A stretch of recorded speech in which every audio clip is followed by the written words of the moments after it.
Hey, how's it going? This is Melinda and welcome to my channel. Today I want to talk to you about the crown jewels of my record collection. I picked the top 10 records that I treasure. And it was hard to do. In fact, I can totally see another part 2 of this coming up. There's so many wonderful records that fit the criteria of what I was looking for to decide what my crown jewels were. And I didn't just go into Discogs and pick my top 10 most valuable records. That's not how that worked. These are records and some box sets that are just music I love, records I pick up and listen to and enjoy a lot. They also are versions of these records or just very hard to find records. That also came into play. Value mattered a little bit too, but not quite as much as records I love and pressings that are my favorites. That's the kind of thing that I was looking for. A little touch of nostalgia doesn't hurt either. If something brings back a wonderful memory. So that's really what the criteria was for me when it came to picking out my crown jewels. A little bit of all of that mixed up. And for example, I have some wonderful Taylor Swift record store day colored vinyl albums. They are way up there in value when it comes to my record collection. I didn't include them because I don't listen to them as much as the records I'm going to be showing you today. So if you're not a subscriber to my channel, please subscribe, hit the like button and the notification bell. Everything you do helps my channel to grow. And also a quick note, thank you so much to each and every one of you who left a wonderful comment of encouragement, prayers. Everything you said really meant the world to me. Last week I did have surgery. I had found a mass that had been growing pretty aggressively. It felt like it had been growing every day. It was just getting bigger and bigger. And so I had to have surgery last week. And while I was in surgery, they had a pathologist who took the slide and studied the mass in real time. So when I woke up from the surgery, it wasn't long, the doctor came in and he told me that the mass was benign, which that's such a relief. I was very concerned, and I really wish that everybody could get that kind of diagnosis, just to wake up and know the nightmare was over. So I'm very, very grateful. Thank you all so much for just all your support. It has really meant the world to me. So let's go ahead and get started with this video. At number 10, a crown jewel in my collection. This is See You on the Other Side. It is the Ozzy Osbourne box set. 16 LPs and 1 flexi disc. And this is just really a wonderful box set.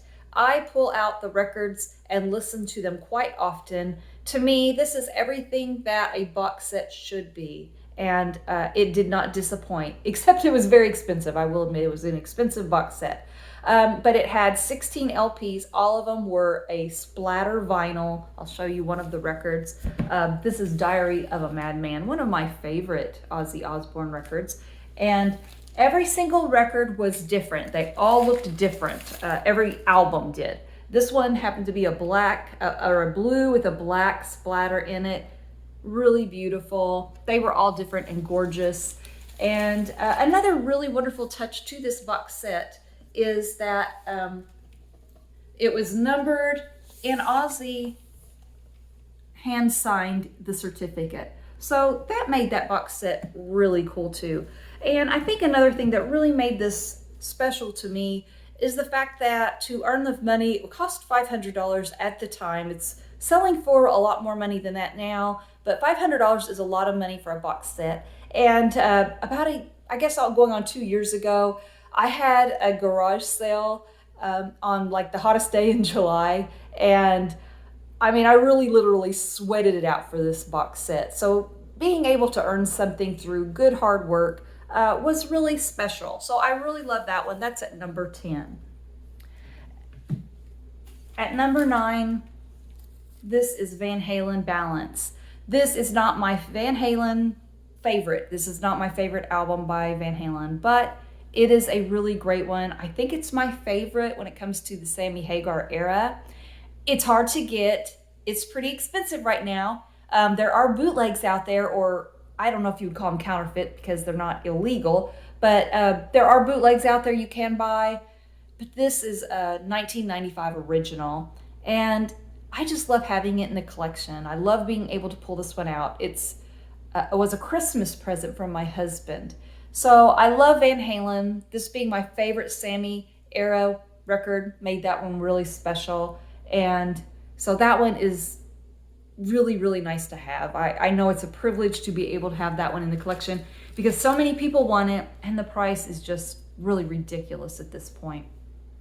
At number 8, Revolver. It's not just any Beatles album. This is the original master recording by Mobile Fidelity, and this is a terrific sounding one. Not everybody loves the Mobile Fidelity Beatles records, but I would say this one is a very great sounding one. I really enjoy it, and it's in beautiful condition. This is a favorite Beatles album for me. I really love it, and it's really cool because this was given to me at Christmas time. I still don't know who bought it, but it's someone who watches my channel, and they just left it that they were Santa Claus. So I still don't know who gave this to me, but I have to think it was a wonderful viewer who just wanted to do it and didn't want any credit for it. So this is a spectacular record at number 8, one of my crown jewels. At number 7 is a record that I listen to. It might be my most listened to record. It's a little bit of a tie between that one and another one that's going to be coming up.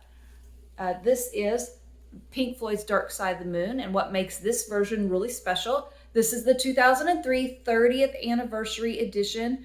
In my opinion, it is the best sounding one I've ever heard. Now, if you can get a hold of a First Press UK in mint condition, I'm sure that one would blow any other version out of the water.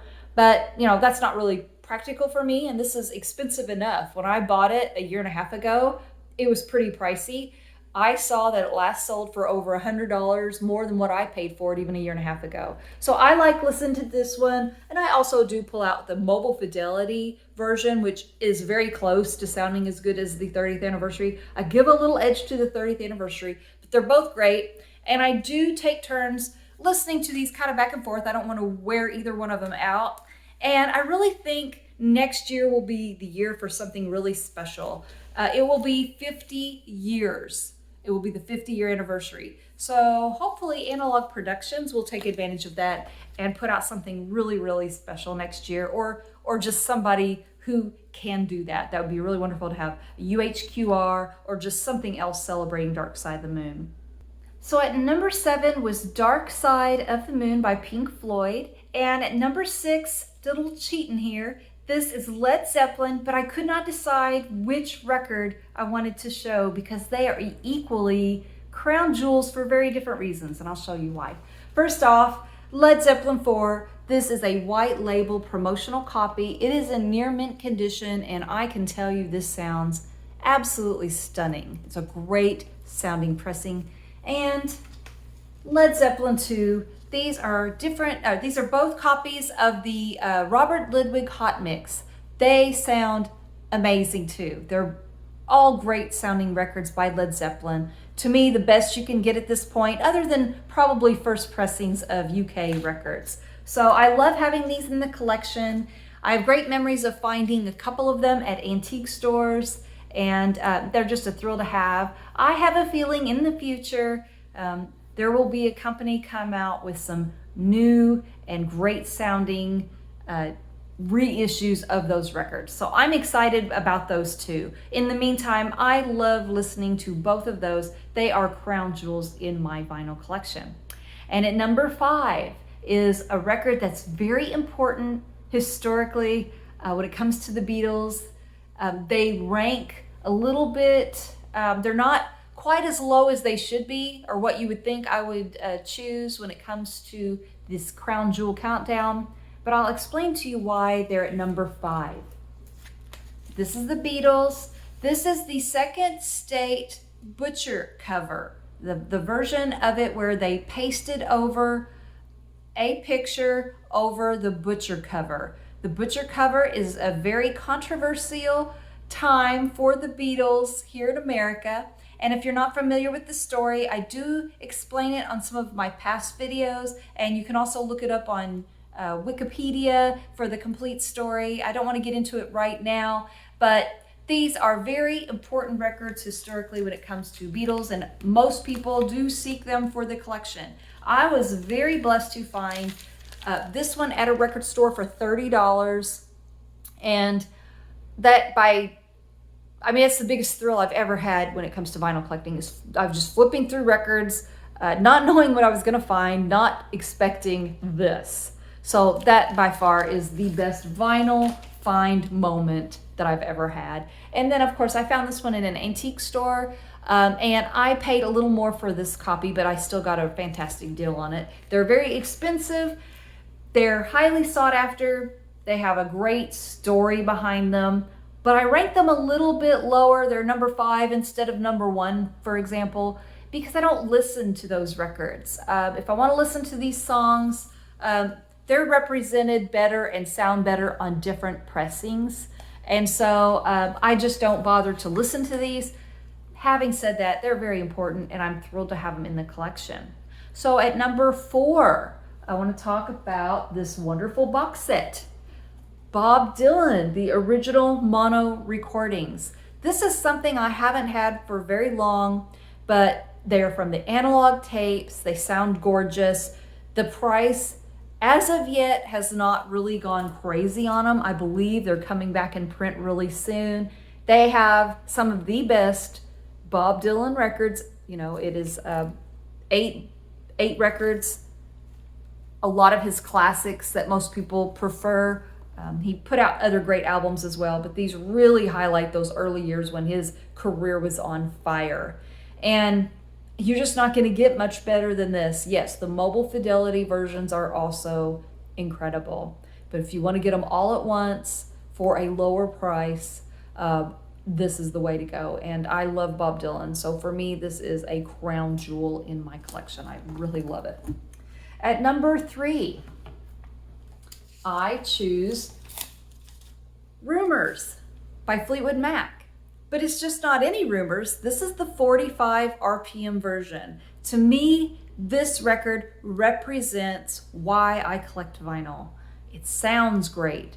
The music is perfect. They have great songs on here. I think every single song on this album at one time or another has been my favorite. They're all so good. And, you know, having the 455 RPM version, I mean, it just sounds so incredible. At times, this record can be really pricey if you can't wait for it to come back in print. I believe it's in print right now. And also the music of it brings back the warmest of memories. When I hear the song Dreams and Stevie Nicks singing that song, it transports me back into being a child. It's summertime. I'm in the favorite home, my favorite childhood home that I lived in. We moved a few times, but it was this song Dreams came out when I was living in my favorite home and had wonderful neighbors that I played with every day. We just were neighborhood kids having a great time. This represents so much to me, and like I said, this is why I collect vinyl. Memories, great sound, great music, and it's nice when it's something that's heavily sought after and loved. So that one is another one that I add to my crown jewels of my collection.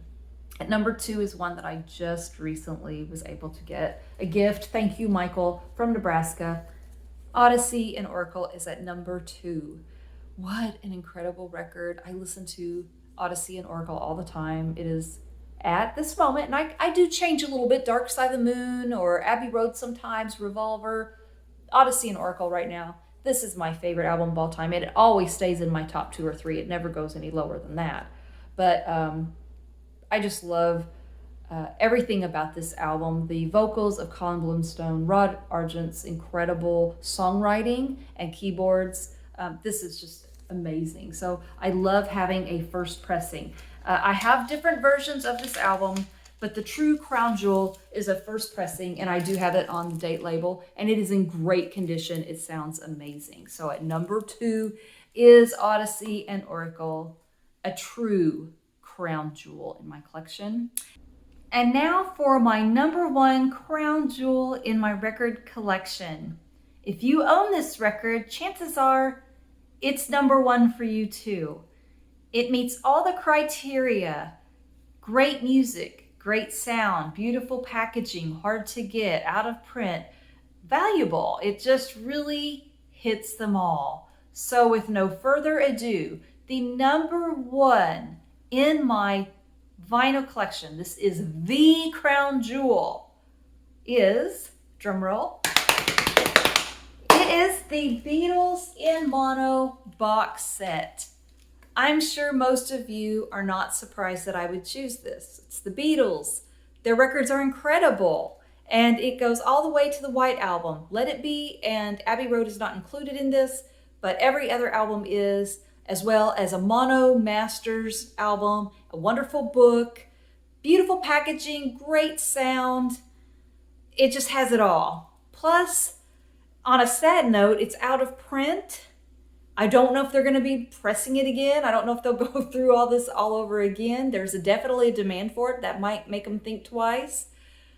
So it's expensive, hard to get. You know, that adds to the crown jewel factor. If it was really easy to find, it maybe I would take it a little more for granted. But because I know how hard this is to get, how rare it is, and how fortunate I am, I appreciate it that much more. Great sounding music, beautiful music, of course, the Beatles, and just an incredible record to own, or box set, I mean. So that is definitely the crown jewel. Again, I could do another top 10 because I have so many wonderful records that I enjoy, that I'm very blessed to own. I feel incredibly blessed to have some of these wonderful records. So thank you so much for watching. Let me know what your crown jewels are in your collection. Thank you again for your support. Ooh, I do have one more thing I want to show. A thank you to Larry in Indiana. He gave me some wonderful gifts here. This is a Beatles magnet. Isn't that cool? I really love that. As well as this beautiful little Hot Wheels help van. I think that's so cool. And Led Zeppelin 4. What a cool Hot Wheels. Those are really cool for the collection. They go very well with this video too, because these are records I showed that are my crown jewels in my collection. So thank you again to Larry in Indiana for these incredible gifts. And also, I just want to say I have been watching these record store day videos, enjoying them. I'm going to be making one as soon as possible. I will warn you, my record store day was a hot mess. It was fun, crazy, sad, hard, everything in between. It was a crazy record store day, and I have so many stories to share with you, including a meetup with one of my favorite vinyl video makers, a wonderful channel. So please stay tuned for that video, as well as a future Q&A that my husband and I are going to do. We're going to answer your questions when it comes to my vinyl collection. Again, thank you so much for your support and prayers, and please subscribe to my channel. Thank you so much for watching. I will see you next time. Take care. Bye-bye.